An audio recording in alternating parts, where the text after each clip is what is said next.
A lot of people say that vulnerability breeds intimacy, but I think that we should be saying authenticity breeds intimacy. We think about the idea of being intimate with somebody or being intimate with a close friend or whatever the relationship is, friendship relationship, romantic relationship. Again, we've talked about this, but being authentic is the only way that you're going to actually have a real relationship with that person.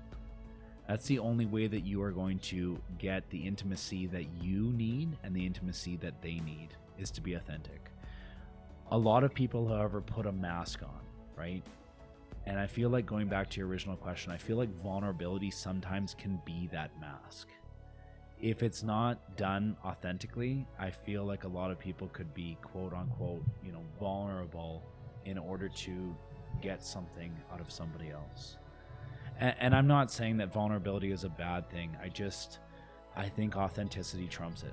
I think being authentic, and if you're authentically a person who isn't vulnerable and who doesn't really like sharing your feelings a lot, communicate that.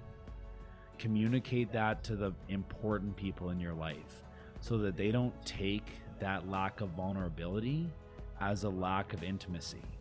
You need to help them understand, if you want to, you need to help them understand that your authentic self isn't somebody who's vulnerable a lot, and that's okay. It's okay to be who you are. And if the people that you want in your life want to be in your life, then communicate that with them. Communicate that, hey, like, I might not be the most vulnerable person, but there's a reason why I'm guarded. And if you'd like to know the reasons, then, here they are.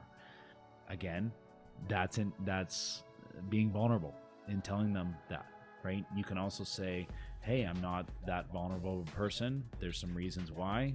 I don't really like to get into them, but I do want your friendship, or I do want this relationship, and be able to communicate that.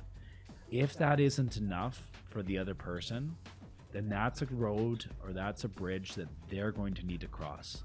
That's a decision that they need to make if they want to be in your life or not. If there's boundaries that are clearly set, and you've set those boundaries about either your vulnerability or the things that you are willing to talk about, that other person does have the responsibility to either ask about them or accept that, and move forward together, working on the friendship or on the relationship or whatever the case may be.